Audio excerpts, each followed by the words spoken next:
Good evening. Thank you for coming. We're going to get started. If you guys think Come in and sit if you'd like to.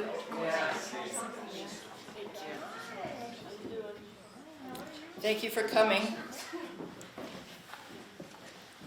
through the cold and the first snow. So my name is Leslie Wallstrom. I'm not supposed to be here right now, but Felicia, our president, apparently was trapped in Santa Fe due to snow. No, it's a crime thing. Oh, a crime.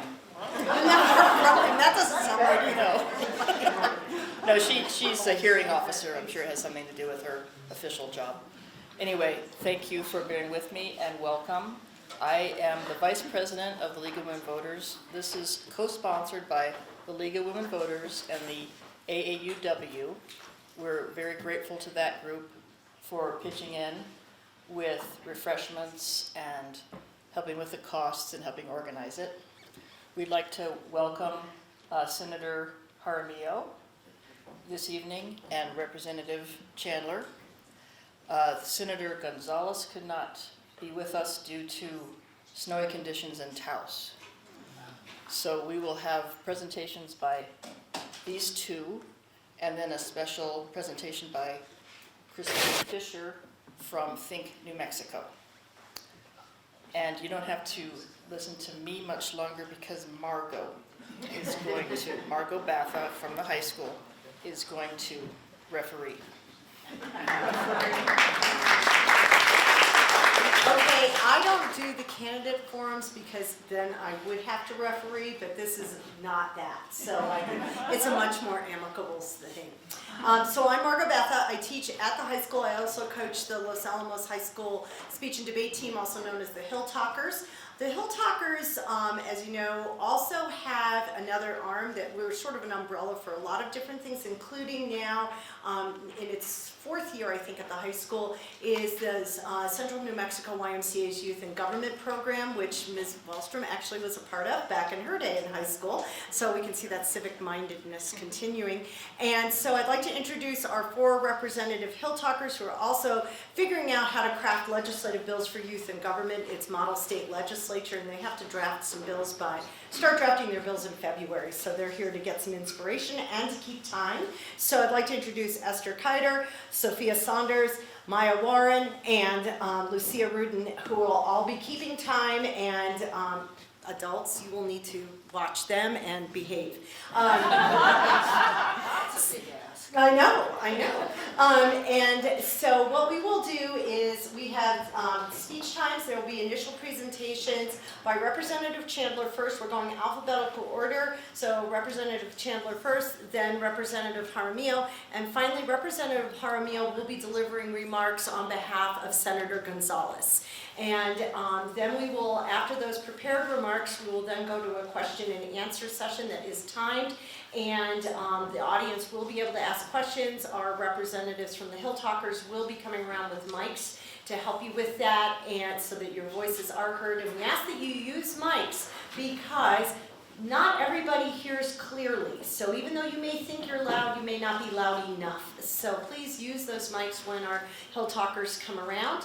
And both Representative Chandler and Representative Jaramillo will be delivering responses in turn, and we're going to just continually go alphabetically because it's the simplest thing. Everybody got that? Right. All right. So let us begin then with Representative Chandler. You have 15 minutes, I believe. Am I correct? 15 minutes for your remarks. Great, thank you. Is my mic on? Yes. And you can hear me? Excellent. I'll try to keep my voice up. Again, my name is Christine Chandler. I represent all of Los Alamos County and parts of Santa Fe, like around La Cienega, so that's the southern part of Santa Fe near the airport and the like, and also part of Sandoval County, around the Caldera and, Jemez Springs and the like. I go all the way down to Ponderosa, a place really I hadn't been to until I was running. One other place I hadn't been to until I was running was Peña Blanca, which is in my district, and that's a cute little historic village as well. When I first ran, I also had a little piece of Rio Arriba County that included Cuba, for example, and Guyana. And I miss those folks. It was a very helpful experience for me to be interacting with, truly rural New Mexico. And I learned a lot in terms of what the needs were in those communities and their gripes against like game and fish and the problems with the elk eating their gardens and things like that. And very important, a number of important things, and also the lack of a tax base and how can we help them, and access to health care and the like, which is even more difficult than what some of us are experiencing now in the somewhat more affluent and urban areas. So I also, I've been in the legislature now, I'm finishing up my 4th term, so I've been working now for 7 years. I am the chair of the House Judiciary Committee and have been the chair for about 3 or so years. Prior to that, I was the chair of the Tax Committee for a little bit until I got plucked to do the judiciary work, and have been on the Tax Committee my entire career in that House so far, as well as on the House Judiciary Committee, 2 extremely important committees in terms of policy. Judiciary sees a huge number of bills that touch on a whole array of topics, a whole mishmash of things, including things like game and fish reorganization, which my colleague, Representative McQueen, has been championing for a while and the like. So enjoy the job most of the time. Enjoy these things especially, and we're in kind of town hall season right now. So we did one yesterday with the league there. I have a town hall in Jemez Springs, which I always enjoy going to and talking to our colleagues. And next week I have another town hall in Santa Fe with some of my colleagues there. So sometimes we do joint town halls. I think it's going to be a very tough session this session. It is the governor's last hurrah, and we're anticipating that she'll be very insistent on some things. Not that she's not insistent generally, but it might even be more so. And there may be efforts to have more special sessions if certain things are not accomplished, and I'll touch on that when I get to the topic of medical malpractice, which I'm sure all of you want to hear about. So I just thought I'd touch a little bit on what bills I've been filing or plan to file, and then I will talk about medical malpractice. Okay? So I have already filed 2 AI consumer protection type bills. One is, they're both really, I refer to the House Bill 28, which was filed a few days ago, as a transparency bill. And what it requires is when an AI tool is being used to screen you in certain kinds of things, like for employment and access to insurance and housing, leasing. AI is used incredibly a lot now to screen. And it has the potential for significant adverse consequences because, first of all, we know AI makes mistakes. And also there's bias inherent in AI algorithms because what it is doing is scraping data off the internet. And we know data is biased just generally. So it just perpetuates bias. So one of the bills that I filed will require notice to the person that AI is being used in certain employment and housing and so on. And if there's an adverse decision, for example, you're not selected, you didn't get an interview, for example, then you can ask why, and they have to identify why you were screened out. And if it's incorrect information, you have a right to correct it and appeal.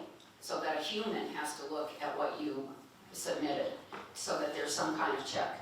There's also a chatbot component to this transparency bill, and what it does is requires the chatbot to say, I am a chatbot, I am not a person. That's right out of the box when you initiate the session, the interactive session, and it has to, every 30 minutes, there has to be a break and re-notice for that you are not talking to a human being. The intent, of course, is to break up that flow and try to make sure the person is conscious of the fact that they are not engaged in a conversation. Because, unfortunately, There are people who don't, for good reason, because the algorithms are frankly done to lull you into believing you're having a conversation, because that is to the benefit of the tech company, because they make money off of how long you are engaged and the like. But it requires some breaking up of the communication. So those are 2 bills I filed. I will talk now, I think, about Med-Mal, because I don't want to lose, I want to be able to have some amount of detail in terms of what I've been doing all summer. Of course, I've had many conversations over the last couple of years about medical malpractice. And it derives from the fact that in 2021, we passed a bill with the concurrence of all the medical community. But it has turned out to maybe have created some problems in a number of ways. And so my goal for the summer was trying to understand that and try to put aside all the noise, because frankly, there's been a lot of noise from all of the parties. The trial lawyers, the hospitals, the trade associations. There has been a lot of misinformation and diversion and half information, so it was my goal to try to actually really understand it. So what I did, obviously, is I did a deep dive into the bill, and I went around and talked to people who actually practice medical malpractice litigation. That was my intent. Let's hear really what on the ground is happening. I don't need to hear from a lobbyist. They really don't understand most of the bills. They really don't understand the Malpractice Act. The ones that work for the hospital don't. The ones that work for the medical society really don't. And so I went and talked to actual practitioners. What is going on, and can you help inform me as to where the soft spots are? And in addition to that, I went and looked at other state laws, and not just the summaries, because I also hear from all the different parts about what Colorado does and what Arizona doesn't do, and all of these kinds of things. And what I found out was we are out of alignment. We are out of alignment with how Colorado addresses medical malpractice. We're out of alignment truly with what Arizona does. I didn't waste time on Texas because I know none of us really align with their values. And so I thought I'll put that aside. I did look at California. Frankly, the practitioners are pretty happy with the medical malpractice reforms that occurred a few years in California. So I looked at that as a possibility. You know, where are we going? I centered most of my attention on Colorado. For the reason, you know, they're neighbors.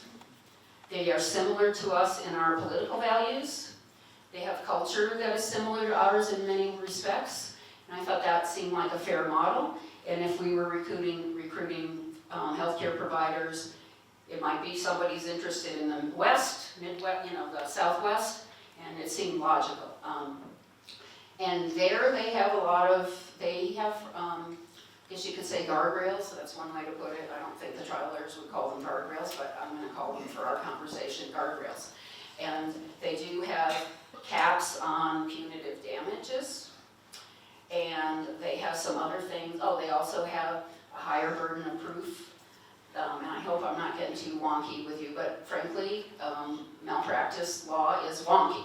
So we're going to have to talk wonky a little bit because it is important for you to understand what the issues are. One of the biggest ones that I heard, of course, from all of the providers, the hospitals, and the independent doctors, is they're terrified of excessive punitive damage awards. And they may be few and far between. It's very hard to know, but they are pled in all cases. Nearly all medical malpractice lawsuits will have a punitive damage claim. Notwithstanding what people say, that's true, that it is pled. And that is, I think, a problem because it's a cudgel. It is used in negotiations to leverage higher settlements than might be warranted, depending on the damages and the like. It also makes doctors very nervous to have punitive damages brought against them, and that, of course, then encourages settlement because the doctors are saying, you know, I can't handle a punitive damage award. It's so we're going to try to get our arms around that in the bill that I've worked on. is going to do that. It will cap punitive damages, and it will tie the cap to the cap that exists on what we're calling monetary damages. It will also raise the standard of proof to clear and convincing evidence, which is a moderate level of standard of proof, and it would also not permit the pleading of punitive damages until the discovery is nearly completed. So you have to go to the judge to ask for permission to add the claim after. And you have to have a showing through the discovery that you've collected. And by discovery, I mean, depositions and things like that. And you present that evidence and the judge says, yeah, you have enough to get it to a jury, or you don't have enough.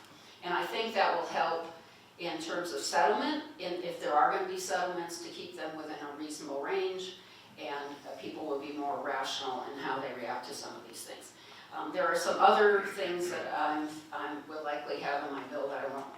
They're very technical and they're really dull, but if you want to talk to me about those things afterwards, I'm happy to do that. But the biggest, and I think probably the most significant for the providers, will be if we can get our arms around the punitive damage awards, then I think we might be able to start moving forward in a more realistic thing. But I have spent a lot of time trying to understand sort of what's going on elsewhere, and that was my conclusion afterwards.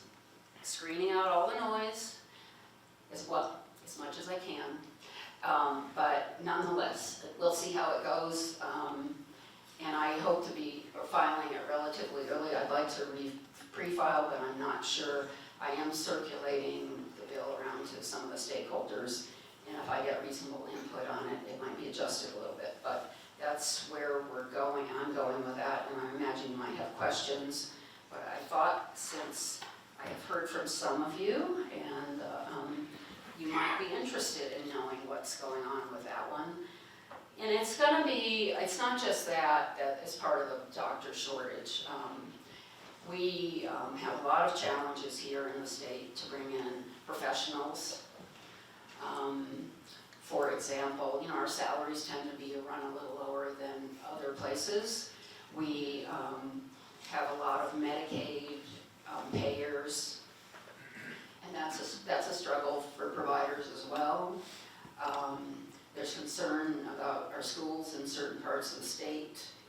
So there's a collection of things that led to the issue. And so it's really something we need to be thinking about and addressing in all of the above type strategy. And our caucus in the House will be planning on presenting a package of healthcare initiatives that are intended to address a large number of these issues. I will be carrying a very significant healthcare provider loan repayment program.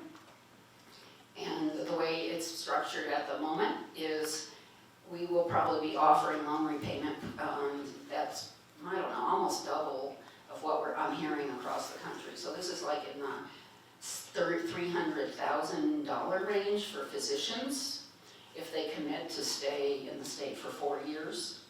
And then there will be sort of a lesser package for some of the other healthcare providers who don't carry, frankly, the kind of debt load that we're talking about nurse practitioners and physical therapists and dentists. They don't have the debt load that the doctors do. So we set aside at least 50% of the fund for physician loans. And it's a $25 million appropriation that we're looking at. So getting a lot of good feedback on that from my leadership and the members of the appropriation committee. So I'm hopeful that it will stay generally within that ballpark in terms of loan repayment, and my time is up. All right, so I think you'll be speaking for Senator Gonzalez first, correct? I'll do that last. Okay, last. Okay, so Senator Jaramillo will deliver his remarks next. Thank you so much for having me here this evening, to the League, the AAUW, and my friends, the Hilltalkers, who are volunteering today. Thank you so much for having me here. And I'm looking out and I'm seeing some snowfall, and that's why my colleague, Senator Gonzalez, isn't here. He was out brushing up snow. I joked with him this morning and said, Senator, plug in a fan and face it southward and blow that snow here, and it looks like it finally made its way to Los Alamos. It's a 30-day legislative session that's going to be taking place this year, which means we're going to focus primarily on the budget. And so when that happens, bills that will be heard outside of the budget need to be on the call of the governor.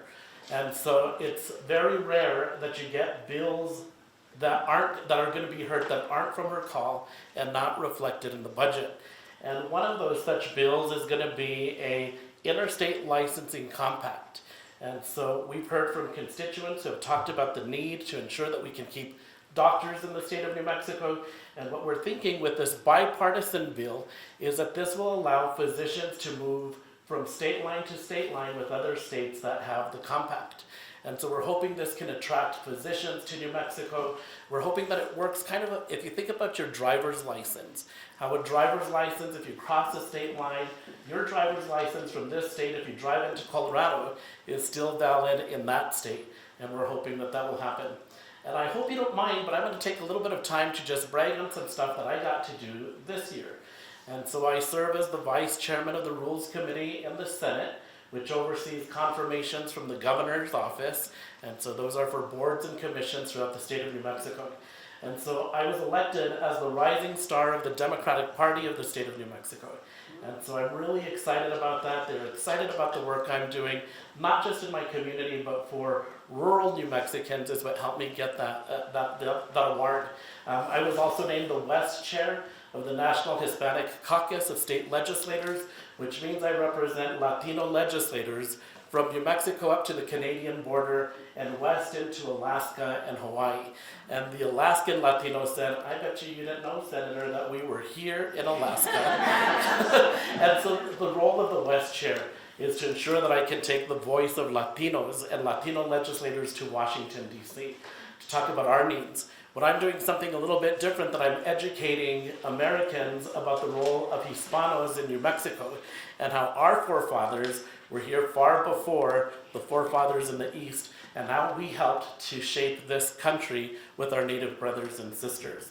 And so there's a few bills I'll be carrying this session that I'm excited about. I'll be carrying one that focuses on rural New Mexico. As the vice chairman of the Land Grant Committee, land grants were given by the King of Spain to families when they moved here in 1598 to ensure that they would have collective property that they could graze, they could build community, and it wasn't intended for individuals to own this property, but for it to be communal. When Spain was then transferred over to Mexico, Mexico kept that, and with the Treaty of Guadalupe Hidalgo, the United States honored these land grants, which are still in existence. Land grants are closely tied to our acequia community. Acequias are community ditches. Native Americans had acequias here way before the Spanish got here, but the Spanish understood acequias when they got here, and they governed them and made them a piece of government. So both land grants and acequias are political subdivisions of the state, but there's no true funding that comes in.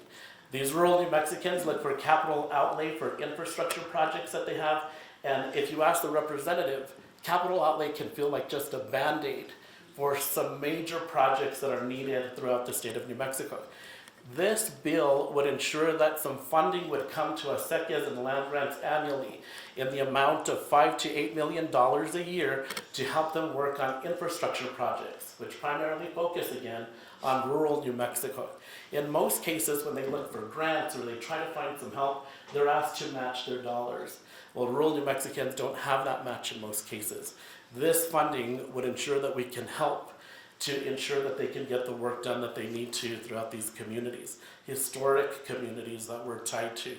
I'm also working with, after talking with rural school districts asked if there was a way that I could carry a bill that would be a tax credit for companies who would give any type of equipment to a school district so that they can then help train a workforce in that public school. So if this happens, I'm working with teachers and administrators out of the Chama Valley Public Schools.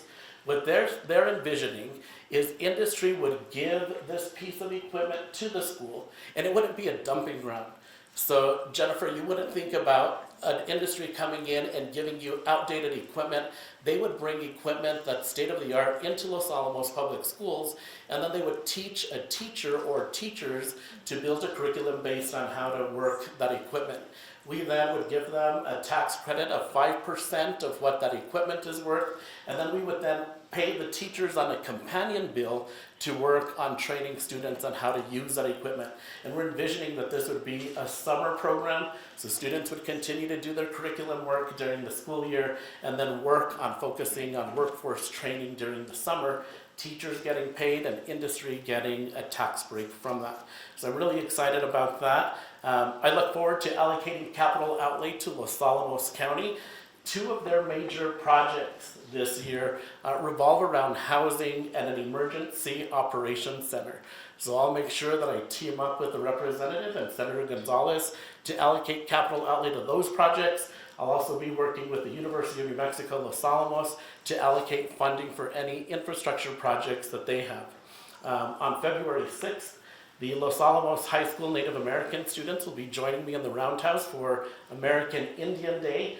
And I get to host them each year, and we talk about the importance of representation. Representation matters. They come and tell me about issues they're hearing, and we have a conversation not only about policy, but about why it's important for representation to be reflective in and out of the Roundhouse.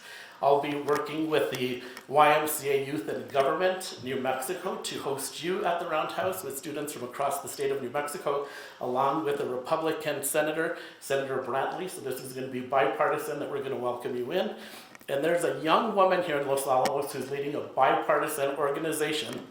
Her name is Lila Keller Moore. And what she's doing is she's trying to bring students from across New Mexico to get excited about government. And so I'm going to serve as their advisor. We're going to work on seeing if we can get a bill in 2027 that's teen-driven. What do teens from across New Mexico think are important that could be a bill and policy in New Mexico? So I'm excited to work with her on that. It's going to be a really fast session. As you know, I juggle working at the laboratory 20 hours a week while serving as the senator, and I'm not complaining. It's something I absolutely love to do.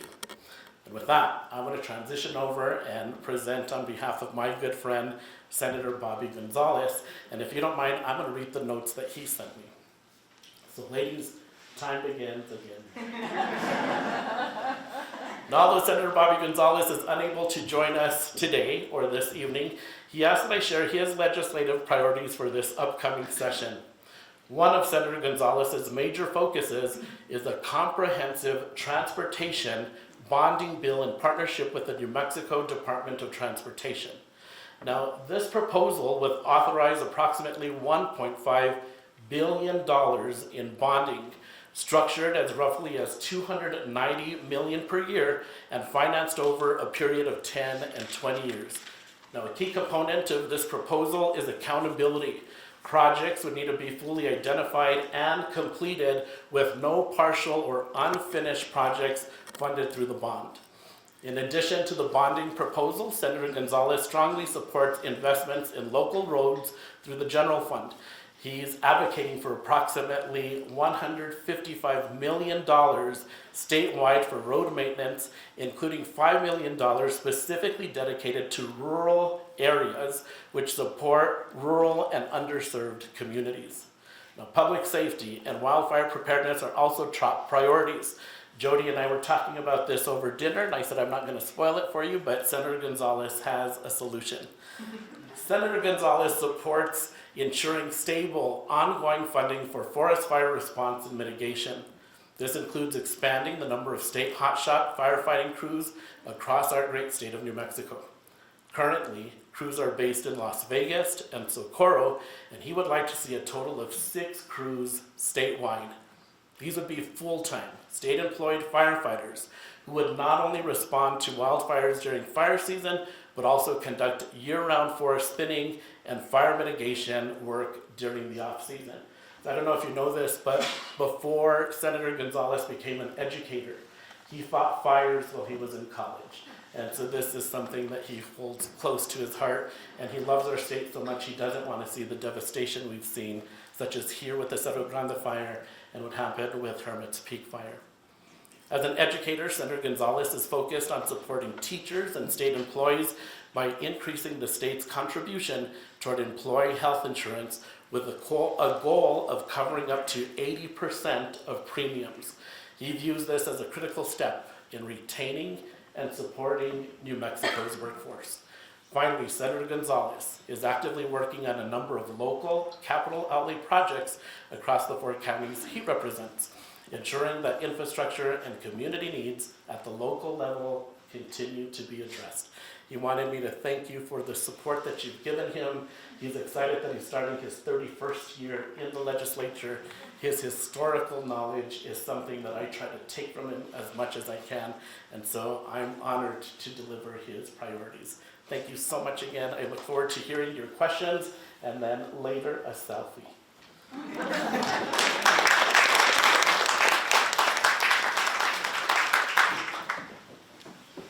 Okay, so we're going to start the question and answer session now, and I'm just going to take a look at my notes and make sure I got the times correct. So just give me a second here. All right, so questioners have 1 minute to ask their questions. Then each of our legislators has 2.5 minutes each to respond, okay? And we have, as I said, people with mics right here. So I'm going to pass them, if one of you on each side of the room.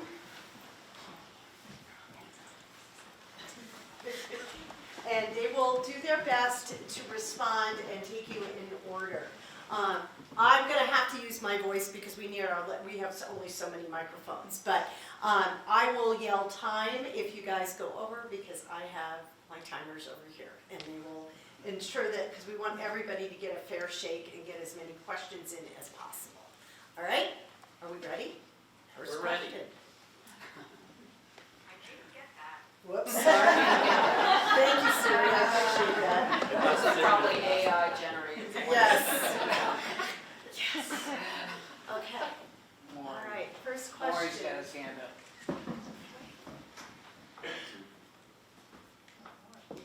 Well, thank you. Good evening. My name is Morris Pongratz. I reside at 900 Circle Drive in Los Alamos. I commend the League of Women Voters for scheduling this meeting. I also appreciate the research the League has conducted on many national and state issues. But folks, we got trouble right here in River City. We're losing our doctors. I'll give you some examples. My wife's primary care is stopping. My Nexus doctors are gone. My urologist is leaving. A friend's wife had an emergency over the holidays. It required trips to the ER and a visit to a doctor in Santa Fe.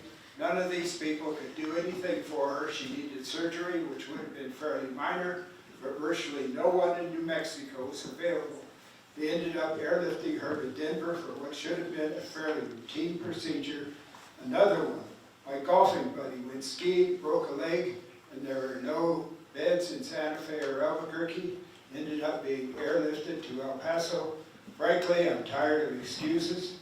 This is not the time for Don Quixote joust with the ills of corporate healthcare.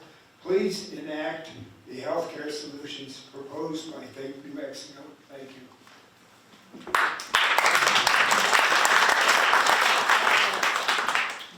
Representative Chandler, if you'd like to respond, and then. Well, thank you, Maury. I hope you're somewhat encouraged by what I outlined for all of us here this evening in terms of what I am working on. It's not identical to what Think New Mexico has proposed, because they sort of think like we should do our own work. But I think it addresses many of the issues that have been raised in that report. Okay, can I add one more thing? This is a long-term issue. We're gonna, even if this bill gets through this year, it's gonna be 5 years before you see the impact of the reforms associated. I just want people to be real. It's not gonna be next year. And I'd also point out to you, there are shortages in 48 states. So I'm not saying there is severe, I can't measure kind of relative But there are shortages in virtually every state in the country. So we are competing for doctors. It's a seller's market at this point. Physicians have choices, and we need to make the state, a welcoming place for physicians and others, of course. But that is not going to happen tomorrow. It's going to be, I predict, at least 5 years. Thank you so much for that comment and for your petition that you gave me. And so I too have been hearing for at least a year now from not only individual constituents, but from physicians who are also concerned. So I'm looking forward to reading Representative Chandler's bill. I'm excited about the medical licensing compact. In the Senate, we're also going to work on trying to see if we can get some GRT tax credits for physicians to be a way to keep physicians here, to attract them to New Mexico. So that coupled with the licensing compacts, we're also looking at doing a major rebuild of the UNM Medical Center. And so in the Senate, we're looking at how much money that would be, and I think it was something like $30 million to give it a major facelift and up it. And what can we do to attract physicians to rural New Mexico, and what incentives could we give them to come to New Mexico and stay in New Mexico?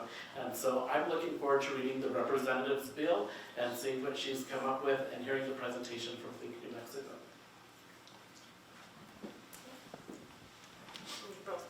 Okay, and thank you for running out of your time on these. All right, so next question. Oh, come on. You're a vocal group, I'm sure there are a few other questions. I have too much stuff on my back to stand up, sorry. This is a very fast question for Senator Jaramillo. You had said that there would be capital outlay to Los Alamos County for housing and emergency operations center. I just want to hear some more about that. So I wish I could give you full details on what the projects look like. So what happens each year are each county that I represent submits their priorities to me. And so they list what those priorities are, and then going into the session, I'll meet with the county council to go into depth on the projects. So but what I do know on the top of their list is that emergency operations center and housing. We could probably talk offline to one of the county councilors to give us more information about those projects. You got the chairman right next to you. And Representative Chandler.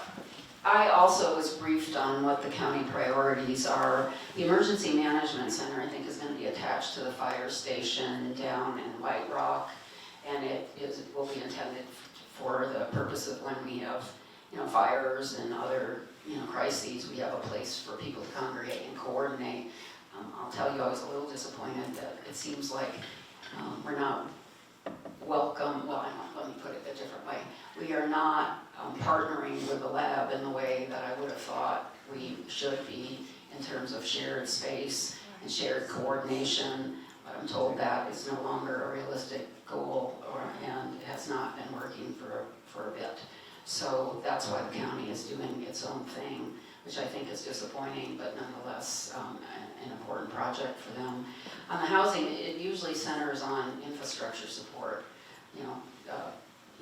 sewer and the kinds of things that you need to do to extend housing. And I don't have the details on that either. Okay, next question. Hi, my name is Lauren Copeland, and this is a bit related to that emergency management. One thing that we've all experienced is our internet and cell service going out. And I know that the county uses the code red system that will text you, but that doesn't work if there's no internet and there's no cell service. And so frequently we get notifications that it has been out once it's back, and that is sort of a waste. And is there anything in that emergency management or anything that's being done to help Los Alamos maintain connection to the outside world? Well, I don't represent the county as a counselor anymore, so I don't know the details in terms of that. But they are, we are working on broadband expansion here in town, and the chair of the councils here and probably and other counselors I see can share that with you. But there is a big push to improve on internet, and you're seeing we should be grateful to San Ildefonso, who has agreed to allow us to drop cable. And there's a big project, that project that you see on the road between Powake and here, that's what it is. It's the broadband. We're developing a full broadband network, and we're going to expand it up here. So help is on the way in terms of internet service in the community.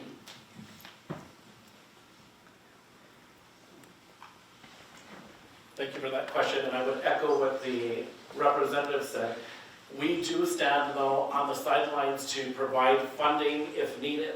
So if the county reaches out and says they need help with funding from capital outlay on broadband, we're ready to assist with that if needed. But that's horrible to be cut off, right? When we become so dependent on internet, and so I completely get it.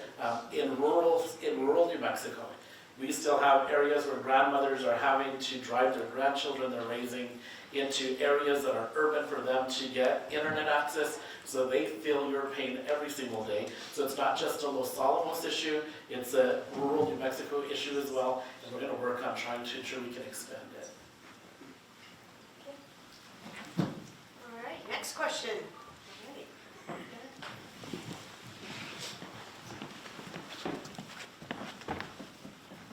Thank you. I'm Ramon Garcia.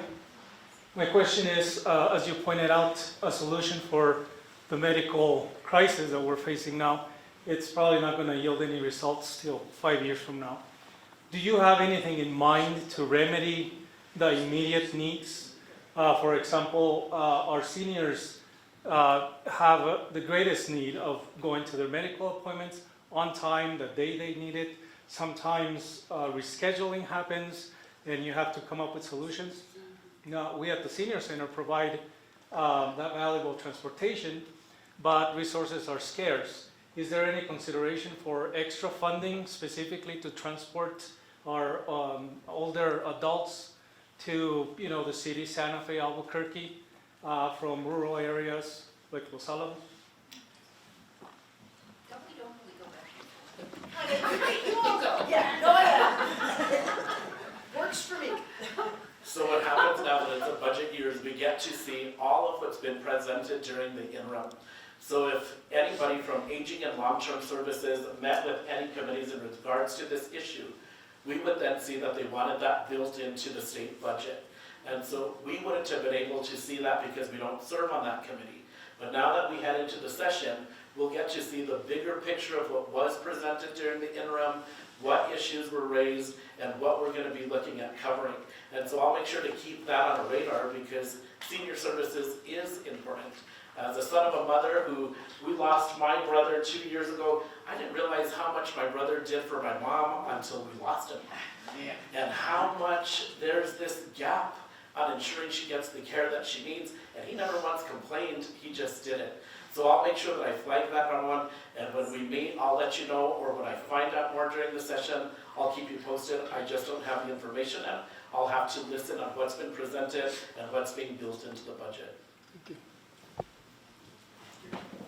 I agree, although I think we're going to be meeting in a week or so, Mr. Garcia, so I'll be happy to visit with you a little bit more about how we can try to, I can understand the issue better, and we can try to, if it's not in this year's budget, work on it and getting into next year's budget, have a better understanding. So thank you for bringing that to our attention. Thank you. Questions? Further questions? Go that way, Becky. Hopefully on the next go. Oh, we're not. Hi, I'm Michelle Altair. I'm really thankful for what Maury said about health insurance and improving healthcare in this state because it's a right, and we have a lot of rural people who could really use it. And I fully support Think New Mexico. Also, my other concern, my other soapbox, I think Christine knows, is elder care. So I would like to build on to what the gentleman just said. Is that people who work at these places are not getting paid well. The people they work for won't pay for any training for them, so if they want to go up in the field, like say a teacher might like to go up a level, they can't do that. They don't get any support to do that. And I don't know, similarly to healthcare, if you can recognize licenses from our regional area that would help bring these healthcare providers for the elderly. Now I believe it's your turn. Thanks for those comments, Michelle. I know it is a real issue. The whole, frankly, nursing home assisted living thing it's a real issue, and I know there are concerns about, frankly, quality of care in some of the facilities across the state, truly. Do want to mention, in terms of access to health care, what the legislature has done because of the activities on the federal level. Subsidies to through the exchange we've lost, right? And because we have been very prudent in how we've been able to manage our wealth, we have invested in ensuring that we will maintain subsidies for the access to health care insurance. And we haven't even touched on that, but I'm very proud of that fact. We did that during a special session in October. It's not a permanent fix. We need to be working on other ways to ensure that people have access to health care insurance and coverage and the like, but I think it's important that you recognize that we are very fortunate in this state because we have stepped up with the governor to support people in that regard, and there are states in this country who are not in the position that we are to be able to do that, and there's going to be a lot of pain across the country because of that, the policies of the federal government right now. And it's a sober thing that I just mentioned, but I really feel we should underscore all the work that the legislature and the governor have done to support so many of these important healthcare initiatives. Thank you for that. And so to touch on what you talked about right at the end is that's what we're hoping the medical licensing compacts will do, is to ensure that it's, I kind of think about it, have you heard of that program, Doctors Without Borders? That's what the compact is within states that are part of that. And so we're hoping that's going to help to address that. But what we got to remember is that the two special sessions we went into, we addressed what was taken from us by the federal government, which also hurt us when it came to healthcare, to address the needs that New Mexico stepped in on both sides, the House and the Senate, to ensure that we could take care of New Mexicans the best way possible. Now there's still more work that needs to be done, and so we're going to try to address issues, but one of the fixes we're hoping will be the compact. All right, question? Hi, I'm Becky Shanklin, and I'm passionate about education, as you all know, because I'm a former teacher. So it seems to me that the basis of a productive society is education. I am delighted that our governor has noticed that education begins with the very littlest kids. If you can reach them and make them into thinking, caring people, then they go on to become doctors, for example. So I am wondering how the education budget supports my ideas, which I'm sure are everybody's ideas. Leo? So we're starting to see universal child care. And so we start thinking about universal child care and building that foundation. As a former educator myself, I understand that those very early years are very important. So we haven't seen the budget. Which we'll be seeing now that we come into session, on seeing how the public education department will go hand in hand with the early childhood education to see how they can build curriculum and ensure that we continue to build children up, and that we have a plan that once they're out of childcare and into school, it just continues over. And so I'll be looking out for that too. And so we haven't seen the budget, but I'm looking forward to seeing what's written in there. Thank you, Becky, for that question. In terms of sort of long-term things that we've done, and I know you're aware, we obviously passed a constitutional amendment that allowed us to draw more money for early childhood from the permanent funds. In addition, in working with the governor, we have something called the Early Childhood Fund, and that is separate and apart from the one that's in our Constitution, and it is, I think, over like $11 billion right now, and it's based on a formula that we use in terms of what our revenues are that are coming in, and we take so much to go to the rainy day fund, and so much to put in the severance tax fund, and now we have an early childhood fund that is significant in terms of how much money is in it, and that is being used to support various initiatives in the early childhood space. So again, we have been very prudent in how we have been managing the very substantial oil and gas revenues. Frankly, that's what mostly we rely on, in a way that we're not spending all of them. We are putting them in these pockets of savings, and it's not just early childhood. We have the Land of Enchantment Fund for conservation purposes. We have an affordable housing fund now that we are funding to support the development of affordable housing. So this is how, I think we're very fortunate, again, as I said, with all the revenues we've had, and we've been putting them aside in various funds to support us when those revenues are no longer as substantial as they are presently. Next question. There's a person back there. Lester.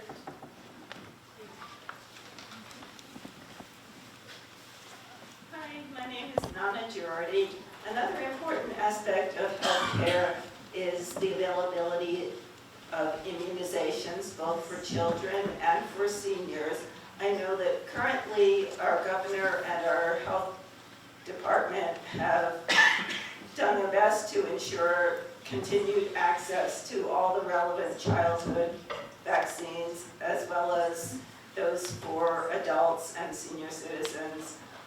But do we, in addition, need legislation to ensure that New Mexicans can continue to get that important part of preventive health care in the future, even if we have a different governor and a different health department? Yes, it is your turn. Well, thank you for that suggestion. That's a really good point. We have been fortunate to have the governor, and frankly, the governor comes from a healthcare position, so she understands what we're talking about here. She has been Johnny on the spot to make sure that we are reinforcing good public health policies. Johnny on the moment the federal government does something crazy, she is there reminding people what good policy practices are, and good science and good medicine. So we're lucky for that. But you make a very good point, and again, I will think about how we might be able to proceed along those lines, because that is a very good point. Senator Hunter. I agree, that's a great point.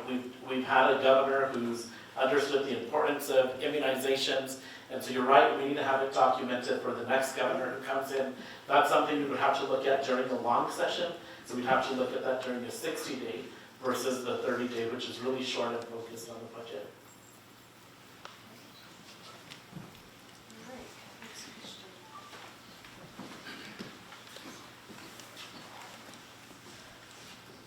This is kind of a general question. Speaking of the budget and the money in the permanent fund and the billions that we're putting here, there, and everywhere, I just haven't been able to keep track. And my question is, are we in danger of going down to zero? Where are we in this big picture of the things that we really feel we need to do and so forth? And I don't know what you have and what you have to work with. Senator Harvey. So to my understanding is we have a lot of return on investment. So we've invested a lot of this money, and we're seeing some investments that we're starting to spend on. But there is a threat that one day that money will be gone. And one of those threats is now that we've invaded Venezuela, and that oil will come in, and the oil that we're producing in New Mexico that's giving us some revenue source is not going to hold the value that it had before. And that's a major threat when we're thinking about forecasts down the line, that what we assumed we were going to have 2 to 3 years from now, is it really going to be there? Because now we're bringing in oil from another country that's going to lower the rate of our barrels of oil right here in the state of New Mexico. And we might have to pivot on a lot of different initiatives that we've worked on to ensure that we have money to ensure that basic programs are being funded, and then having to put some of those other projects on hold. Right now, I haven't seen numbers yet, but that's one of the areas I'm concerned about. Good, thank you. I think we're in a very strong position, actually, because of what I had mentioned in my previous discussion. That is, we have recognized that we are not going to be spending all of the money that has come in, and we have set aside areas that are being invested through our investment funds, and we are using those as a way, a stopgap for when there are shortfalls or potential shortfalls in the budget. I would point out, there currently are not shortfalls. We're still very strong. The legislature's budget is at a 2% increase, and that's less than what the governor's budget is. So I just want to point out, we recognize we need to start focusing now on contracting a little bit, and that is embedded in our budget in terms of how we're managing our money. But I think I want to reassure everyone, we are in a very strong financial position still, and we expect that to be the case for the long term, based on a lot of the policies that we've implemented in the last 6 or 7 years. Questions?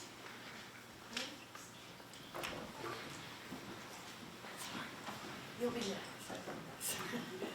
Has there been consideration given to state bank, as I understand it, like with North Dakota, that the state could do its own banking rather than using a commercial bank?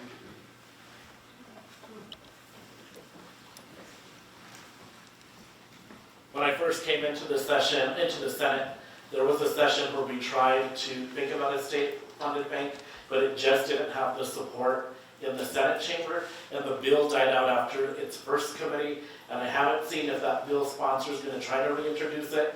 It just didn't gain any traction when it was introduced. I think it was my second year in the Senate that a bill was introduced of that nature, and it just didn't have the support. The same, I don't think it's a likely outcome. There are a lot of reasons why, but highly unlikely. There was discussion and study of a potential state bank, but I don't see it moving forward.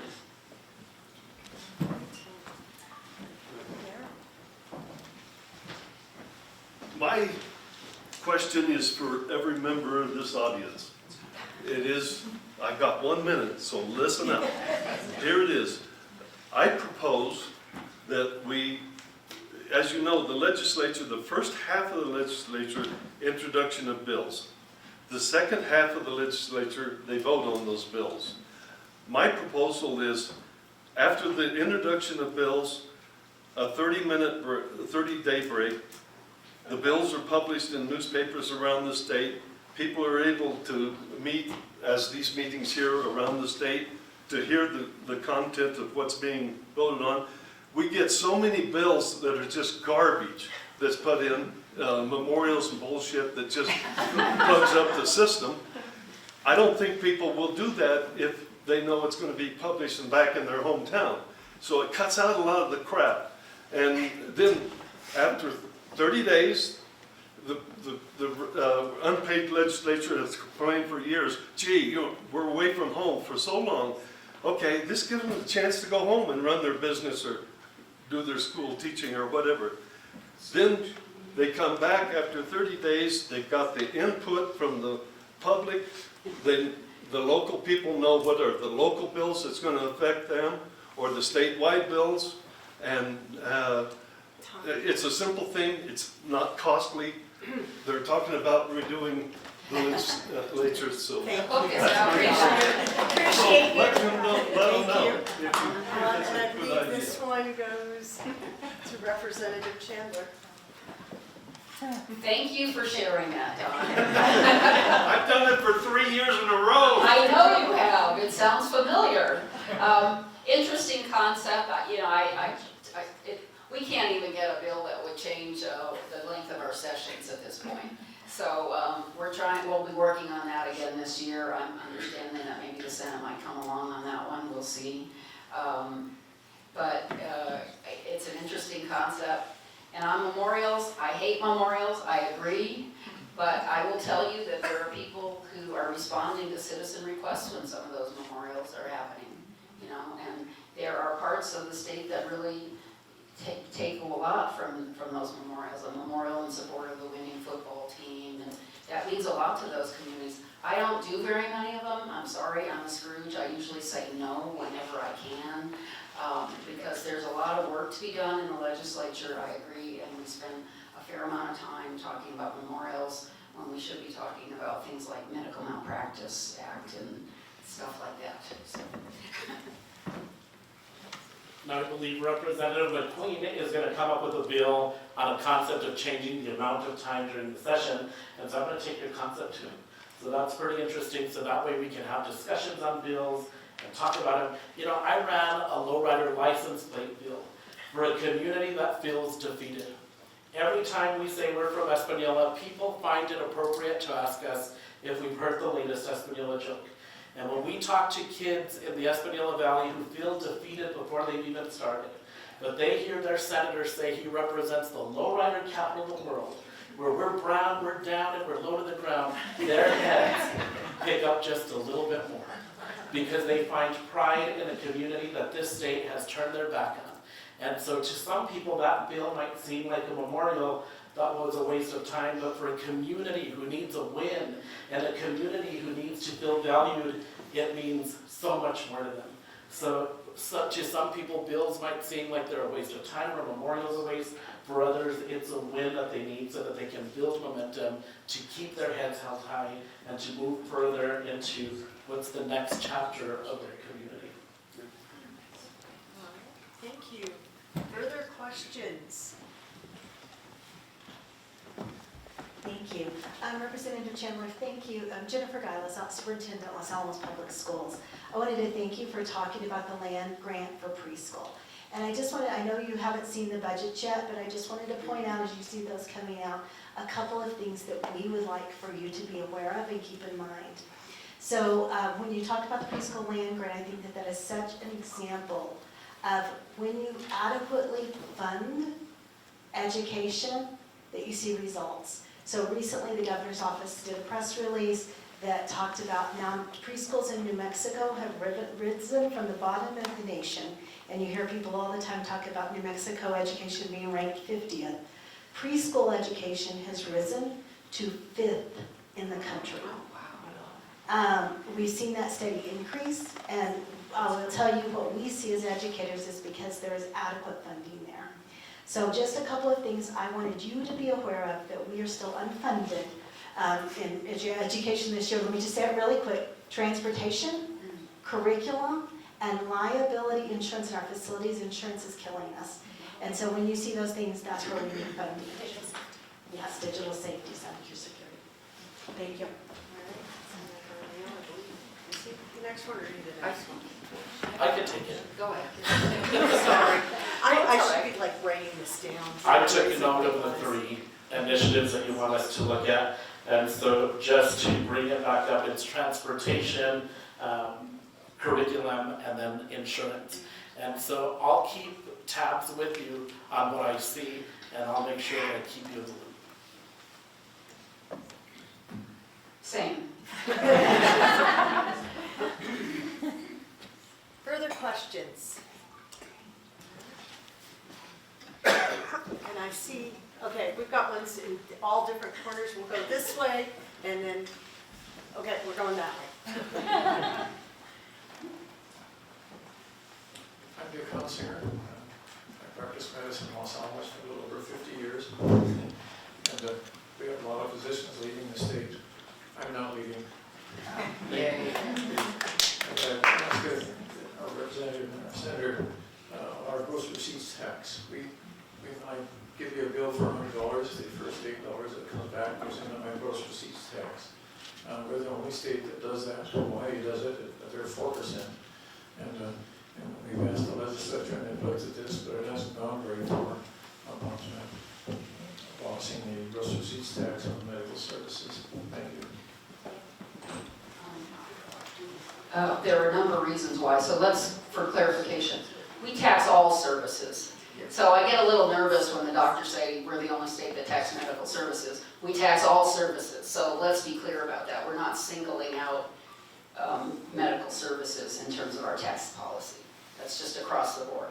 And that's intended to have a broad base, so to keep the rates down, okay? Unfortunately, things like tax deductions, credits, exemptions, we have a book that's about this thick that tells us about what all those are. That has eroded the principles behind our tax system, which is a broad base, lower tax. That's point one.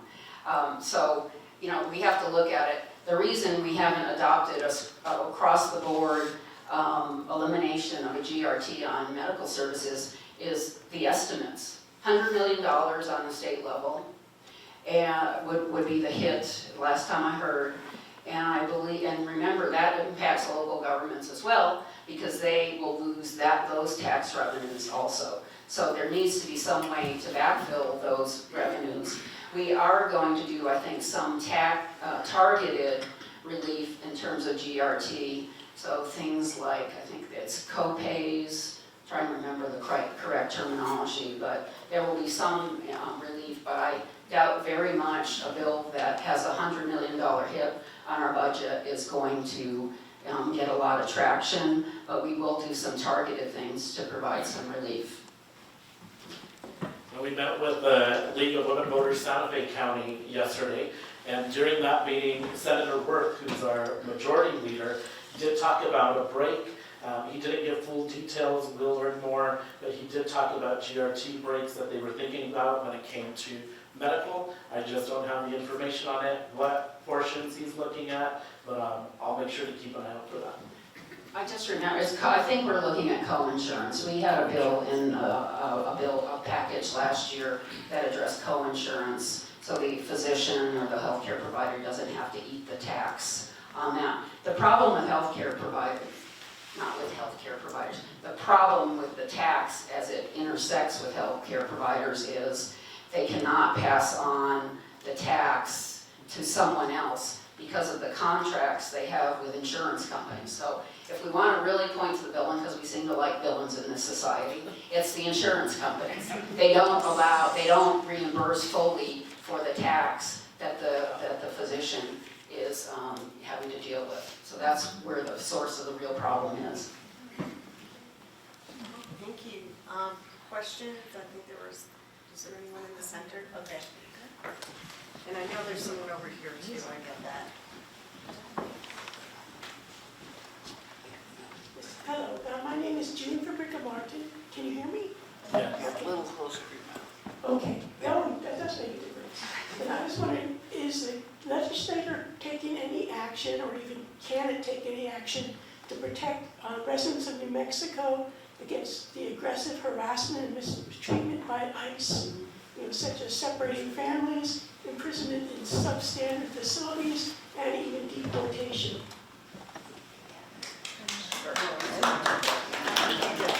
All right, to some degree, yes.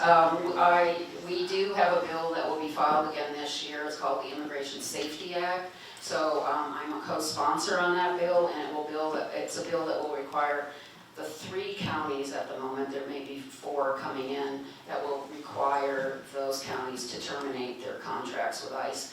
They are housing individuals who are being picked up in this state and other states, frankly, and we do not want to be complicit in those actions. So yes, I imagine there might be other bills filed. I haven't seen them. Other states are doing things like prohibiting the use of masks by law enforcement. We need to see who is arresting people and detaining them. So we have their accountability mechanisms in place. So there are some other things that may come up, June, but I'm not familiar. I do know that we will bring back the Immigration Safety Act, and I anticipate it will get through both chambers and will be signed by the governor. Senator Harman? I don't have have anything else to add. I was going to talk about the Immigration Safety Act, and thank you, Representative, for sponsoring that bill. Right, now I think there are, just to sort of evenly distribute amongst sections, questions over here. People feeling neglected?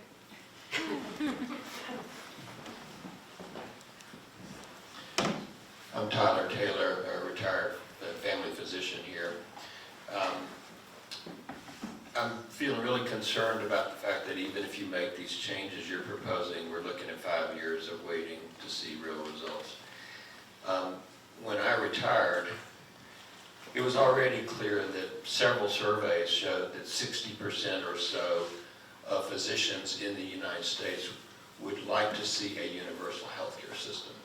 If New Mexico had a universal healthcare system, which has been proposed year after year, we could draw physicians here very quickly, people who want to leave states where they're feeling beat up by insurance companies and big health systems.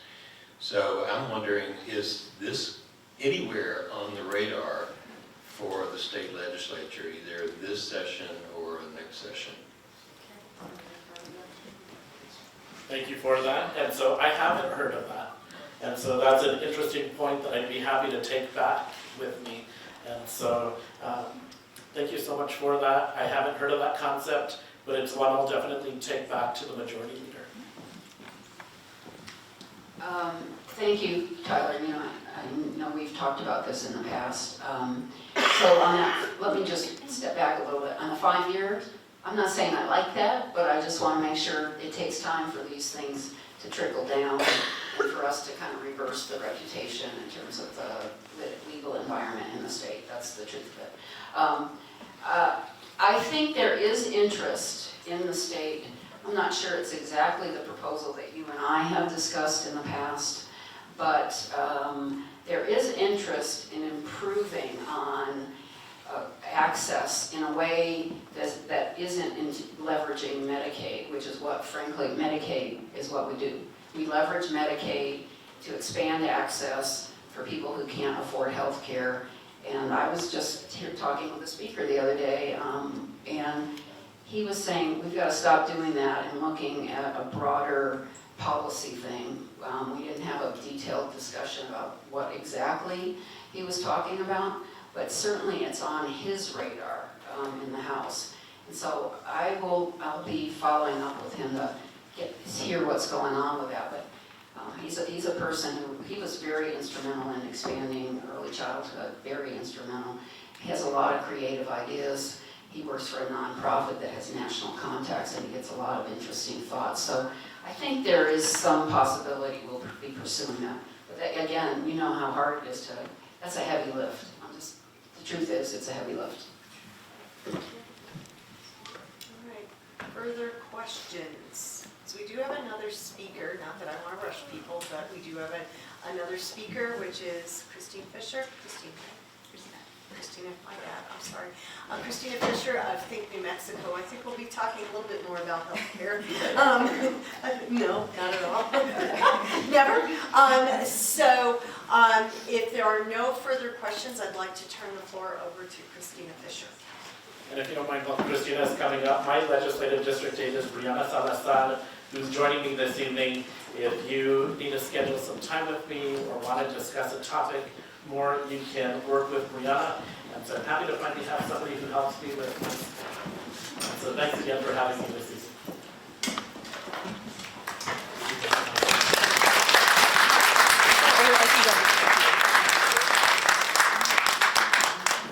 Okay, can I grab?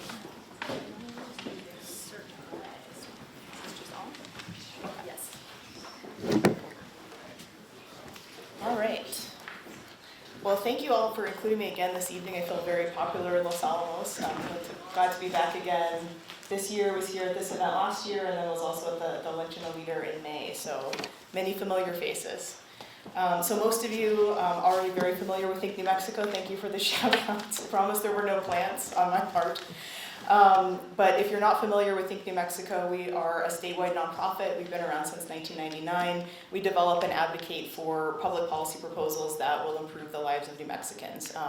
We do a lot of research about things that are working in other states, sometimes things that have worked in New Mexico's past and that we might return to again, such as limits on predatory lending, which we worked with the legislature to get done a couple years ago. Our most recent report focuses on healthcare. So those of you that were here last year may remember me waving this one around. If you didn't get a copy yet, we still have a sign-up sheet out there and happy to mail anyone a copy. But essentially what we did is our board picks a topic each year, pretty much each year, and says, what's a big crisis facing the state? And then we do a lot of research to try to figure out what are some solutions that would make a dent in that problem. So obviously the healthcare shortage is a crisis. We hear about that from patients everywhere. And we've been hearing from doctors about what is driving that. So when we did a lot of conversations with folks, one thing kind of came up over and over again from the doctor standpoint, which is they're kind of squeezed on both ends financially. They're bringing in less revenue in New Mexico than they would elsewhere, and they're paying out more. And the big places where we see that are, we have a large population of Medicaid patients. Proportionately, it's the largest in the country at 42%. And Medicaid generally pays less than, certainly less than private insurance, often less than Medicare. And Medicare is supposed to be set at break even. And so if you've got Medicare breaking even and Medicaid under that, you're really bringing in not enough money oftentimes to sort of pay the bills on those procedures. And then on the expenses side, as Senator Jaramillo was saying, we're the only state now with a gross receipts tax on medical services. It was us in Hawaii up until last week. They have now repealed their tax, so it's just us kind of standing alone. And again, most businesses can pass that along. So retail businesses, you go down to the office supply store, you buy a ream of paper, they're going to pass that tax on to you. In most cases, doctors can't do that. So they're eating that tax, and that decreases their income again.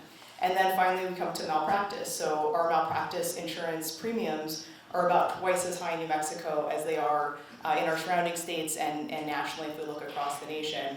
And that's really significant. It was fairly shocking when we got into those numbers. New Mexico, an independent OBGYN, looking at $100 grand a year just in insurance. And then across the borders, closer to $50,000. So again, if you think about trying to keep your practice open, that's an incredibly heavy burden to have to pay year over year. So we proposed in this report about 10 different reforms, and it kind of spans the gamut, because this really is a multifactorial problem. There is no one single simple fix to this. So some of our reforms really look at building out the pipeline, but some of them look at addressing these factors that we think are driving doctors out now. You know, what doctors are telling us make it a hard environment to work in right now. And I will try not to be too repetitive because a lot of this has already come up tonight, but I'll just touch briefly on the 5 big reforms that we plan to pursue this session. And one of the good things I would say is a lot of times it takes a couple of years to get things going. So last year we introduced bills on a lot of these that didn't make it through. But this year I think there really is the momentum, there's absolutely the public support, and there's now legislative support, I think, to actually get some of these to the governor's desk. So let's start with medical malpractice. And just really want to commend Representative Chandler for taking this on. Speaking of heavy lifts, this is a heavy lift, and you guys need to have her back when the slings and arrows come, because they will. So medical malpractice, we talked about the premiums being twice as high in New Mexico as in other states. There's a reason for that. The insurance companies are pricing for risk. So New Mexico, when we wrote the report, had the second highest number of malpractice lawsuit payouts per capita. We are now number 1. We have the highest number of malpractice payouts per capita of any state. And that's why insurance costs more here. It's like California in fire season and Florida in hurricane season. If the insurance company is paying out more, you can bet they're going to charge more. And if you look at the insurance loss ratios, which is what they're paying out in payouts compared to what they're taking in premiums, New Mexico has been over 100% since 2018. So our malpractice insurers are paying out more than they're bringing in premiums. Don't cry for insurance companies, they've got other ways to make money, but it means it's a hard environment to operate in. Their profit margins here are not what they are in other states, and that means we have a shrinking number of insurers willing to write those malpractice premiums. So, and again, small number, high cost, so it's a sort of vicious cycle. So what we did at Think New Mexico is we looked at New Mexico's malpractice law and compared it to other states. And again, as Representative Chandler says, there's a number of parts of our law where we're just outliers. And punitive damages is actually absolutely the biggie. The fact that we have the lowest standard of proof, one of only 13 states that require just a preponderance of evidence. So that's the sort of 50% plus 1 proof level. Somebody described it as if you have a 5-pound weight on either side of the scale and a feather falls on one side, that's the side. And so very low standard of proof to prove them, and then no limits. And so that's why they're claimed in almost every case, because it's kind of like, from the plaintiff's standpoint, why not roll the dice and maybe you'll get a big verdict. And we have had a real track record of very large verdicts in the state based on those punitive damages. So 33 states require a higher standard of proof. Most are at clear and convincing. Colorado is actually beyond a reasonable doubt. So they put a criminal law standard on punitives, and they also cap them. 22 states have caps on punitive damages. 6 states just ban them altogether. So I think the 2 key pieces that Representative Chandler talked about, raising that standard of proof and putting some kind of a cap on it, is going to take a lot of the pressure off doctors. Because right now it really is just this sort of Damocles hanging over them. Anytime there's a bad outcome, they're afraid it's going to be a lawsuit and punitives will be claimed, and that puts all of their personal assets at risk. So that's a really biggie. We looked at some other reforms that we hope might be in the law as well. One is venue shopping, so moving cases from maybe less favorable jurisdictions to more favorable ones. It happens nationally, but it also, we're a state that does not have a lot of restrictions on that at the state level. 31 states have more restrictions than we do on venue shopping. We also have something that's called stacking, which is the ability to file multiple lawsuits over a single injury. And that may be there's multiple practitioners involved, multiple acts involved, but even though we have a cap on compensatory damages, no cap on punitive for punishing, but we do have a cap on compensatory damages, if you stack multiple lawsuits, you can hit that cap multiple times. And so that's another problem that again drives up the cost of those payouts and the cost of insurance. We also do not have a cap on attorney's fees. So 20 states, mostly blue states actually, cap attorney's fees sort of as a consumer protection measure for the plaintiffs bringing the lawsuit, because every dollar that goes to the lawyer does not go to them. And you see the big billboards every time you drive through Albuquerque to go to the airport or anything. It's malpractice billboards, probably every other one. The reason is they can earn, we've heard up to 40% of verdicts here in New Mexico. By contrast, you look at California, they cap it at 25% for cases that settle, 33% if they go to trial. So again, more guardrails that take a little bit of the incentive off for the lawyers. Because we know, I wish we had statistical data, but anecdotally, a lot of lawyers come from out of state to file cases here. Our record-breaking $496 million big punitive verdict case from last year, the main lawyer was from Iowa. So again, those dollars are coming out of our healthcare system and going to another state. So last year, I think New Mexico wanted to get the conversation started about this. We introduced a bill that we didn't have a lot of illusions could actually get done, but we wanted to get the momentum going. So we picked out 3 pieces. We had a piece on punitives. We had that California cap on attorney's fees. We had another on sort of how medical damages are paid out.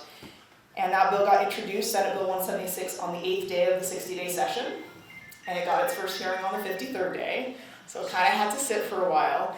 And then when it finally got heard, it did fail in that first Senate committee on a 4-5 vote. But the good news was, while it was sitting, it was getting a lot of attention. And so the public learned about it, the media learned about it, and we actually had 24 bipartisan co-sponsors sign on. So a large part of the legislature took a look at that bill and said, yeah, we need to do something. And we need to send a message that we need to do something. So your Senator Gonzalez was one of those brave folks that put their hand up and signed on. And at the end of it, we didn't end up with a bill, but we did end up with a real commitment from the governor to put it on the call for this session. She came out after having been very silent on the issue. After the session, she said, I know we need to get this done. This is a big deal. Has convened stakeholders since then. And like I said, really appreciate Representative Chandler picking up the baton and taking it forward. And we are excited to support her bill this session. And I think it's got a real chance. So as soon as that's in, let your senator know that that's the bill to get behind. So another piece that's already come up tonight is the gross receipts tax on healthcare. So it is incredibly complicated. Not only is it expensive, but the cost to physicians of having to parse exactly what's taxed and what's not taxed, because little pieces have been cut out of it, is really kind of a nightmare. So we're currently in the middle of a 5-year pause on the tax on copays and deductibles, but we haven't paused the tax on coinsurance. And for those of you that haven't stared at your healthcare bills lately, the co-pays are what you pay when you go, say, to the doctor, to the emergency room. That's usually like $75 or something for an appointment, and maybe $300 at the ER, depending on your insurance. Then you have your deductible, so that's what has to come out of your pocket before the insurance company starts to participate. And then when you hit your deductible, you go into co-insurance. And so that's when you and the insurance company are splitting your costs up to your out-of-pocket maximum. It's a wonderful system we've invented. So that co-insurance might be like a 40-60 split between you and the insurance company. So the doctor getting money from you as a patient has to be able to parse what was the deductible, what's the copay, and what's the co-insurance. Because those first two aren't taxed, but the second one is. So imagine it's an accounting nightmare as well as this additional expense. And so last year the legislature did include in its omnibus tax bill repealing the co-insurance tax. That would take about $50 million out of that tax burden on doctors, which is probably the biggest chunk of what's remaining. There are still other pieces out there, but that would be a nice big piece of relief. Passed both chambers of the legislature. Unfortunately, the House and Senate did not come together on a way to pay for it, so they just kind of kicked it out a year and said, we'll figure it out later. The governor did not like that, and so she vetoed it. So we're back at square one, but I do think there's been a lot of conversation about getting that done this session, so I think there's a good chance it's automatically germane. It doesn't need a message from the governor because it's a tax bill, so I think that's probably going to get to the finish line this session, and that will be another good piece of tax relief for doctors, and again, take their expenses down a little bit. And then let's talk a little bit about Medicaid. So again, it's a challenge because Medicaid generally reimburses less than Medicare and commercial insurers. New Mexico's actually been an outlier positively on Medicaid, where our legislature and the governor have gone to great lengths to get our Medicaid payments up. So all of them are at least 100% of Medicare, some of them are 150%. And then we had the big beautiful bill this last summer, and we keep finding amazing little surprises in that one. And one of the bad pieces for Medicaid is that states like New Mexico that have expanded access to Medicaid under the Affordable Care Act, our Medicaid reimbursement rates to docs are capped now at 100% of Medicare. It's phased in over several years, but we are going to have to bring down our Medicaid reimbursement rates that we have gone to great lengths to bring up, and we're going to cut the pay of docs when we need to be raising it. So that's a serious problem. And I think what we need to do is we need to see where we can find more state resources to invest in Medicaid to figure out how to fill this gap. And we're going to have to get creative because we can't just raise the reimbursement rates, but we can think about other ways to try to get more resources to doctors who are caring for Medicaid patients, because it's a large portion of our population. And it's going to put a lot of fiscal pressure on doctors to not be getting adequate reimbursement for those patients. So what Think New Mexico did around the Medicaid issue is we worked with Senate Finance Chair George Munoz and several other legislators last year to pass Senate Bill 88, which creates a Medicaid permanent fund. So we've got about a dozen permanent funds on lots of different issues. We did not have any on healthcare until last session, and now we have two. We've got the Behavioral Health Trust Fund and the Medicaid Trust Fund. The Medicaid Trust Fund initially got about $500 million in appropriations, which are earmarks from federal oil and gas royalties. And another part of the big beautiful bill cut those oil and gas royalties, so it's not going to be $511 million. We don't know what it'll be, but lower than that. Our goal is to get this fund to be about $2 billion. That would spin off $100 million a year, and then that's matched 3-to-1 by the feds still for now. Which would mean $400 million a year going into our Medicaid system, and that gives us some more flexibility, more freedom to have that recurring. We wouldn't have to find that every year. That would be there being spun off by this trust fund. So we'll be looking for some one-time monies and possibly some other earmarks, whatever the legislature is willing to put into that Medicaid trust fund, so we have more dollars available for Medicaid. Let me shift briefly to two pieces that are not as sort of about fixing the environment for healthcare providers, but more about how do we attract more and sort of increase that access. So one of those is the compacts Senator Jaramillo mentioned. So the compacts, as he talked about, just license reciprocity. Just saying like, okay, if you're licensed in Colorado, you're probably fine to be licensed here. You don't need to go gather your medical school transcripts and your letters of recommendation from 20 years ago and reapply. We'll accept your Colorado licensure. Our medical board will take a quick look at it and give you a check mark. So last year, the House passed 7 compacts. There are different compacts for each type of healthcare provider. It's a little annoying, but they're each regulated differently. And so you need a different compact for nurses, for doctors, for psychologists, counselors, physical therapists, physician assistants, EMTs, et cetera. And we have shortages across the board. So we should be in all of these compacts. Colorado is in all of them. They're kind of the student that gets the A.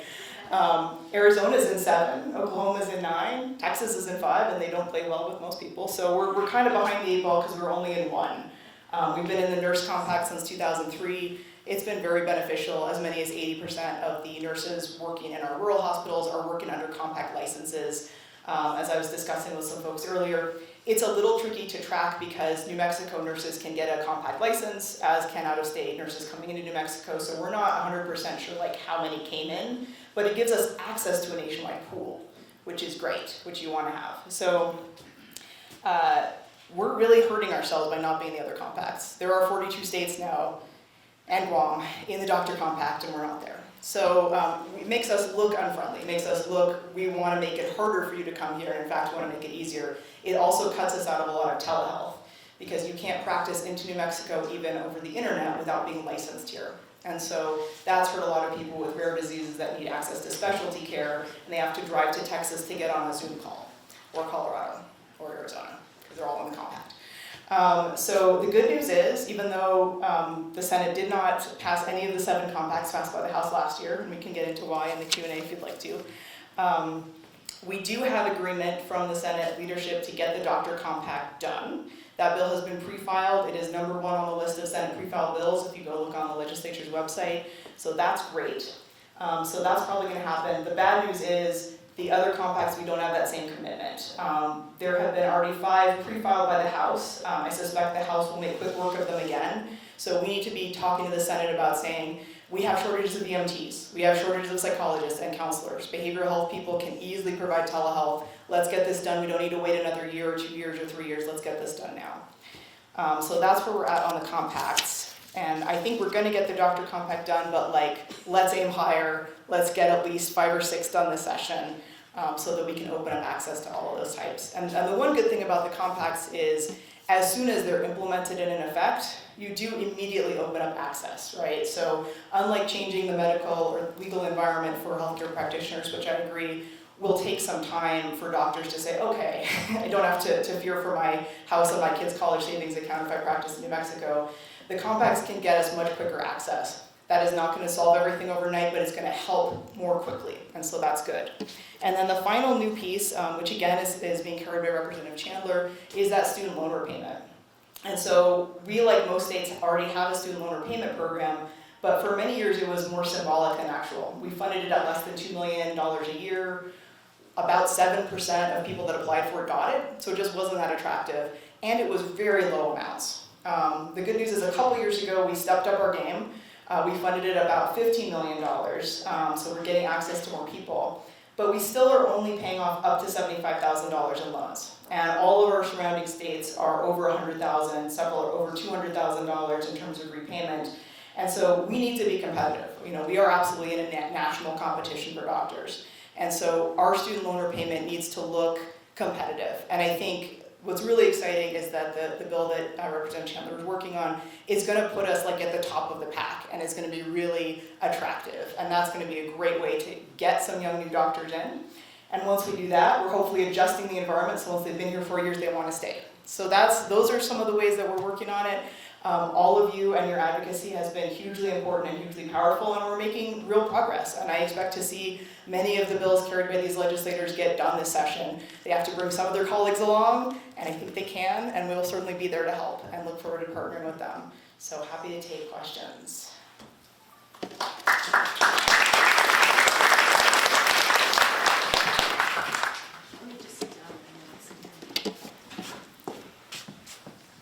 Same rules apply.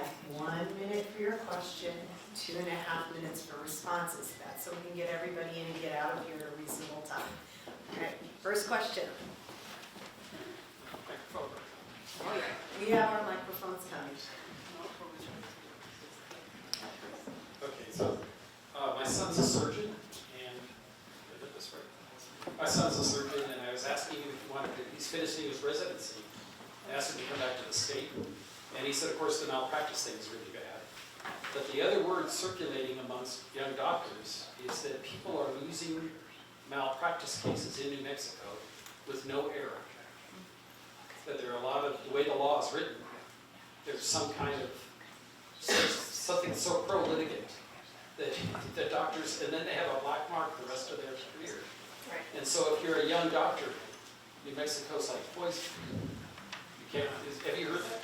Yes, absolutely. And I think like all of the pieces that we're looking at are trying to address that. So for example, the venue shopping piece, people are moving cases from counties that they're less likely to win in into counties they're more likely to win. The punitive damages are huge, and what those really lead to is more settlements when there's been no error, and that absolutely still leads to that black mark. We talked to a doctor in Santa Fe who said he was sued twice. He didn't think there was any error in either case. They went to what's called the Medical Review Board, which is a panel of doctors and lawyers that evaluate cases. They have no determinative value, but they evaluate it. The first one, he said 6-0, they said no error. The second one was 5-1, they said no error. Both those lawsuits proceeded. One of them was venue shopped into Las Vegas out of Santa Fe, so he was having to travel to Las Vegas for that case. And that one, they threatened punitive damages, and they said, his lawyer said to him, do you have a car, do you have a house, do you have a kid's college account? Because all of those are on the line for you. Are you sure you want to take this to trial? By the way, Las Vegas is very unfriendly to your defense. And so he said, I settled, I really didn't want to. Our premiums, of course, for malpractice shot through the roof. It was terrible. The second time he was sued, he's like, I'm gonna take this through to trial. He wanted trial. But I think with the punitives, you're seeing a lot of settlements where you don't need to see settlements. And again, that black mark on the doctors. I do think we can fix it. I think if we pass this law that Representative Chandler is bringing, that's gonna make a big difference in taking that How did pressure the off. law get this crazy? How did the law get this crazy? As far as we can tell, again, we're an independent nonprofit. We've studied different issues. When we came to this, we found the doctors appear to be not very well organized, and their representation at the legislature, I think, has been very weak. I think they have not done a good job of representing their interests. The trial lawyers have been very organized. They have many members in powerful positions, particularly the Senate. Senate Judiciary and Senate Rules are both chaired by members who are active malpractice lawyers, right? So they have been in places to write the laws that are more favorable to them. Next question, over on this side. And then we'll go to the center.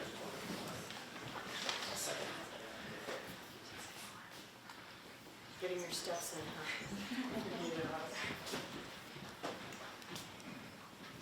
Thank you. If we get these doctor contacts and we're doing telehealth for things like at Children's Hospital in Denver, is that going to subject them to our GRT and malpractice rules? Yes, it is. So that's why we need to fix all of these things, because one piece isn't enough. It's a puzzle with a lot of pieces, but yes, they will be subject to our malpractice and our GRT rules.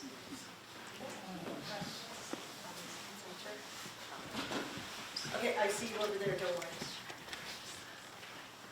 I'm Cecile James from Los Alamos. It's kind of a follow-up on that last question. So with this difficult environment you're describing for a medical practitioner, isn't there a risk with the compact that New Mexico practitioner will be able to practice outside of New Mexico and in a more favorable, so that we could be losing New Mexico licensed practitioners? We've heard that concern. All I would say is we haven't seen that in any other state, and you've had sort of rich states and poor states join. You haven't seen sort of a flood from, say, West Virginia to Illinois. And I do think one thing that is sad but true is that we're losing doctors now. Like, not being in the compact isn't the reason that they're saying, like, gosh, I guess I gotta stay because it's too hard to apply for a license elsewhere. We appear to be particularly bad at doing licensing on a sort of prompt basis, despite our expedited licensure law. We got a frustrated email from a doctor this morning that said, it's been 5 months, I'm still waiting for my license. When I have gotten licenses in other states, it's taken max 2 months. Like, what is wrong with you guys? So I don't think that not being in the compact is keeping doctors here, but I do think not being in the compact is preventing doctors from practicing into here.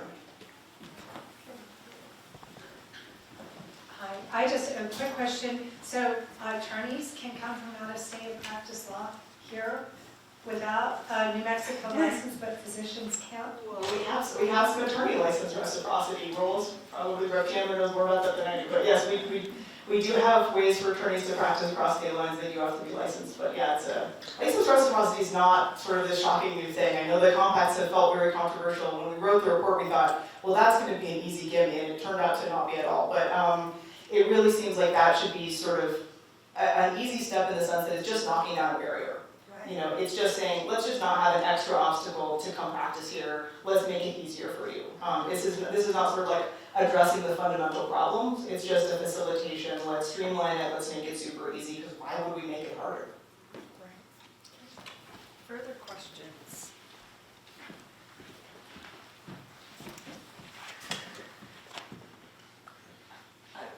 I think this is more of a comment perhaps, but for teachers or for physical therapists who work in the schools, I don't think we're having any problems getting licensure in New Mexico.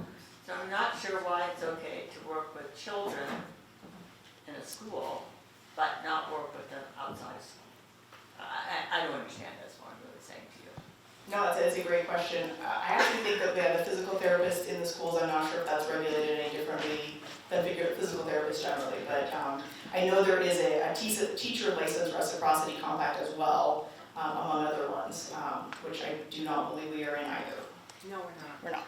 Okay, we're not. I'm gonna add to that, because I've hired people from out of state. It's been a little complicated to get the PED to recognize, am I right on this, Carter? Their level, for example, when we had a teacher just come in a couple years ago from Pennsylvania, and the extended negotiation she had to go through with our HR advocating was to get the same level. She had 18 years of experience, and to get the same levels, I mean, pay is obviously going to be a little bit different, and that's different because of regions, but it was difficult. It wasn't simple. Well, I did it in 1992, and I just had to take the national teacher's exam and then come here, and they accepted my credentials, except my life credential. They said, well, when is that over? And I said, life? So we need a date, and I said, 2029. There you go. I'll remember that, Caroline. Okay, so it's that. Unfortunately, I was going to say that's your next. We should look at that as well. I know New Mexico just needs to get a little bit better, I think, at collaborating with other states. And honestly, I think that's more important now that the federal government has become sort of actively antagonistic in a lot of ways. We need to find places where we can collaborate and get things done as coalitions of states, because that's going to become increasingly important on things like vaccines. Okay, next question. Are we set? We have one up. Okay, so universal health care came up. What is your position with like universal health care, and what do you think the possibility of it in our state? Great question. So I will answer this in two ways. I will say, as Think New Mexico, we only take positions on issues we've studied. We have not studied that, so I don't have a formal work-based position on it. I will say as an individual person, I think we need to do it, but I wonder a little bit if it's going to work as that one as a state-by-state thing. And the reason I say that is we are a small state, right? We're about 2 million people, 2.1 million. That can be hard to make work. I mean, when they've looked at some of this for Medicaid forward proposals, like could we cover everybody under Medicaid? And you're going to call them the reimbursement rates, so we're going to pay all doctors Medicaid rates because they're not going to want to be here, not be able to be here. It's hard to make those numbers work. It's a lot easier to do that at scale, right, with the sort of economics of that. So that's one where I would love for us to get there. I think the system we've created with things like co-insurance and co-pays and deductibles, it's a nightmare, it's a morass, it's incredibly much more expensive than it needs to be, and it yields bad outcomes, right? So there's really not much to defend on it other than the fact that unwinding something with this much is hard. It's not impossible, but it's hard because you have all the interests in place, and there are a lot of people working in the insurance industry, and so on and so forth, and so figuring that out is hard. I am a little skeptical we can do it just as an island of a state. If, again, we were in collaboration with multiple states, or ideally as a whole nation, then I think, obviously, we can do it. Everybody else has figured it out, like, we're not that special. So that would be great. But I think, at this point, as a state, I have a hard time seeing how that would be workable financially.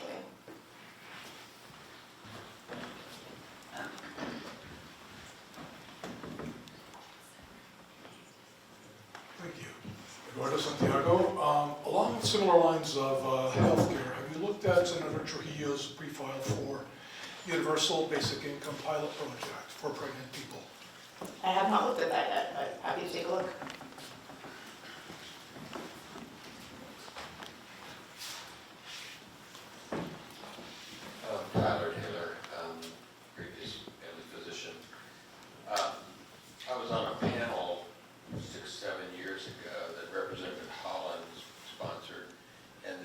chancellor of the University of New Mexico said what they had learned was that having physicians commit to 3 years in a community was not long enough, that the majority of them end up leaving after 3 years. And their estimate was that it needs to be 7 years, and after that, there's a really good chance that the providers will stay. So it sounds like you're looking at 4 years in your proposal, and I'm wondering if any of that kind of discussion has been part of your thinking. Thank you. Yeah, no, it's a really good point. When we looked at it and put it in our report, we recommended 5 years. That was based on some research called place attachment theory, which is after you spend about 5 years in a place, you tend to be more likely to want to stay there. Sounds like you're hearing 7, but it's sort of logical, right? The longer you're in place, the more likely you're to put down roots. If your kids are in school, you tend to want to stick. I think Representative Chandler, one of the things that she pointed out is we need to be competitive with other states on multiple levels. So not just in the amount of money, but in the amount of commitment we're asking. So if we're asking a much bigger commitment, that's going to be something that weighs against us when doctors are considering different places to go. 4 years seems to be kind of the sweet spot where most states are. So we would say we're paying you more than most states and we're only asking that same level of commitment. We look really good. So let's get you in the door, and then we need to work really quickly to fix some of these structural issues so you'll stay. Because I think New Mexico, honestly, we have so much going for us. I mean, we're all here for a reason. It's gorgeous here. There's a lot to like here. We just need to make it so that it's not actively hard for you to be here as a doctor, which is what we hear from most doctors, that it's like, it feels like you don't want me here from the way your laws are structured. Further questions? Last call? Just want to be sure. Okay. Well, thank you all so much for having me. Feel free to go to Think New Mexico's website, shoot us an email if there's anything you didn't get to. Lead members, could you remember to turn in your name tags?